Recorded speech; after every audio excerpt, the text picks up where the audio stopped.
캄보디아 출신 A씨는 22살이던 8년 전 한국에 들어와 경남 밀양의 딸기 농장에서 일했습니다. 아침 7시부터 꼬박 11시간 일하고 한 달에 겨우 이틀만 쉬었습니다. 월급은 150만 원 남짓. A씨는 뒤늦게 사업주가 하루 2시간씩 임금을 주지 않은 사실을 알게 돼 고용노동부에 진정을 냈습니다. 우리 5년 해서 월급 150 나와. 세로 사람 와서 한 달만 160. 왜 다른 사람 160 이렇게 생각? 관할 노동청은 사업주에게 체불된 1,300만 원의 지급 명령을 내렸지만 사업주는 임금을 주지 않았습니다. 돈이 없다며 막무가내였습니다. 결국 임금 체불 보증보험을 통해 A씨가 받은 돈은 200만 원에 불과합니다. 최근 5년 7개월 동안 정부가 파악한 외국인 노동자의 체불임금 규모는 약 6,100억 원. 외국인 노동자가 떼인 돈이 한 해 평균 1,000억 원을 넘습니다. 5,047건 중에 이런 체불 관련된 것이 1,029건이거든요. 한 20% 이상 차지하는 비율. 민사소송으로 밀린 임금을 받아야 하지만 그 사이 합법적인 비자가 만료되는 경우가 많습니다. 체불된 임금을 지급받기 위해 머무는 시간 동안 또 생활비를 벌어야 되는 상황에서 비등록 체류하시는 경우가. 외국인 지원단체들은 체불임금 피해자들에게 취업이 가능한 체류 자격을 주고 외국인을 위한 체불보증보험 실효성을 높이는 등 대책 마련을 요구하고 있습니다. KBS 뉴스 김민지입니다. 조선업체가 밀집한 울산 동구. 수주 호황에도 인력이 없어 납기일을 못 맞출 상황에 이르자 정부는 외국인 취업비자 발급 기준을 완화했습니다. 지난달 기준 동구에서 조선업에 종사하는 외국인 노동자는 4천여 명. 이들로 조선업 인력난에 급한 불은 껐지만 외국인 관련 민원이 늘면서 지자체와 관계기관의 업무량은 늘고 있습니다. 작년 하반기부터 올해 초까지 뭔가 많이 들어오다 보니까 취재를 하거나 일을 제의를 하면 거기에 대해서 또 확인도 해야 되고 하니까 저희들이 부담이 많이 되죠. 코로나19로 줄어들었던 외국인 범죄 검거 건수도 조선업 외국인 노동자들이 유입되면서 다시 증가하는 추세. 동구청은 정부가 외국인 고용을 늘리는 과정에서 지자체에는 지원도 없는 데다 이후에 발생하는 문제는 사실상 지자체와 관계기관에 떠넘기고 있다고 말합니다. 지자체가 기업, 시민단체와 머리를 맞대고 대책을 논의해도 한계가 있습니다. 지자체 차원에서는 예산의 문제는 상대적으로 어렵다는 거 알고 있잖아요. 이런 것이 중앙정부나 또 광역시와 협의해서 이 문제를 제대로 해결함으로 인해서 산업도 활성화되고 그들도 안정적으로 정착을 하게 되고.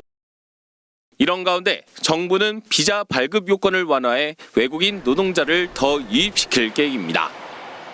조선업 인력난 문제는 해소되고 있지만 외국인 노동자 증가에 따른 행정비용 증가에 대한 정부 지원은 없어 대책이 필요해 보입니다. KBS 뉴스 신건입니다.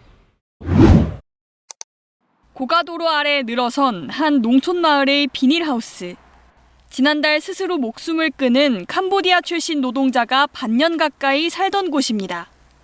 낡은 단칸 화장실은 비닐하우스 밖 도로변에 있고 샤워 시설은 물 빠지는 발판이 전부. 숨진 노동자는 숙소가 너무 열악하다며 주변 지인에게 어려움을 호소한 걸로 전해졌습니다. 하나는 그 가족 문제예요.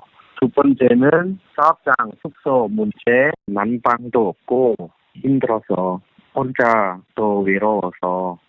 일하는 농장 주변 2km 이내엔 주거지가 없는 데다 월세방을 구할 형편이 안 돼 비닐하우스 숙소는 그에게 유일한 선택지였습니다.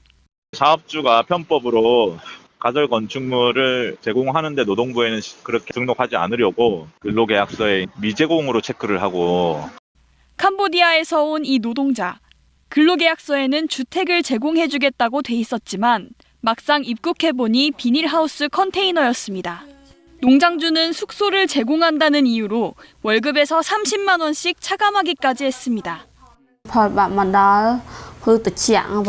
nơiក្នុងhouseលក្ខណៈថាអត់ដូចនៅក្នុងផ្ទះហើយបើនៅក្នុង houseមើលទៅដូច.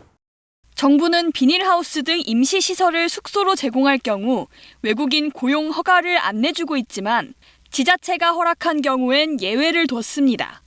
비숙련 외국인 노동자의 70% 정도가 비닐하우스 등 가건물 숙소에 살고 있는 걸로 추정됩니다.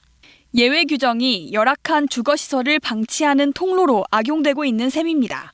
사람으로 생각하지 않거나 그냥 노동력으로만 생각하거나 집이 아닌 곳에서 살아도 돼. 그리고 노동력만 공급해 라고 얘기하는 태도인 거죠. 올해 입국하는 비숙련 외국인 노동자는 역대 가장 많은 11만 명. 40만 명으로 추산되는 미등록 외국인 노동자의 주거 실태는 파악조차 힘든 상황입니다. KBS 뉴스 배지현입니다. 경남 거제의 한 선박 부품 회사입니다. 배에 들어갈 배관을 용접하는 작업이 한창입니다. 이 업체는 용접 인력이 부족해 공장 5곳 중 한 곳을 놀리고 있습니다. 모두 가동하려면 용접 인력이 60명은 더 필요합니다. 하지만 내국인은커녕 외국인 용접工구하기도 하늘의 별 따기입니다. 베트남 등 동남아 국가로부터 외국인 노동자 입국을 추진했지만 이마저도 쉽지 않습니다. 신청한 기간이 무슨 5, 6개월 이상 돼 가는 것 같습니다. 개인적으로라도 정말로 나가서 좀 데려오고 싶은 심정인데. 외국인 노동자 입국 방식을 코트라의 해외 정부 기관 추천해서 현지 인력업체 직접 모집으로 바꿨지만 현실은 크게 좋아지지 않고 있습니다. 2,600명 넘는 외국인 용접공이 입국을 기다리고 있지만 비자 발급 등 행정 절차에 시간이 많이 걸리는 데다 일부 국가에선 현지 중개업체가 절차를 어기거나 자격이 안 되는 인력을 알선하는 문제가 발생해 입국이 지연되고 있습니다. 일각에선 내국인 숙련 기술자 양성에 주력하는 등 근본적인 대책 마련 없이는 조선업 경쟁력이 떨어질 수밖에 없다는 목소리가 나옵니다.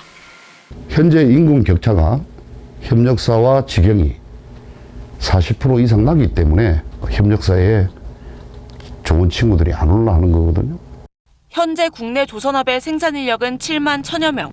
조선산업의 경쟁력을 유지하려면 앞으로 5년간 생산 분야에서만 3만 명이 더 필요한 상황입니다. KBS 뉴스 신지수입니다.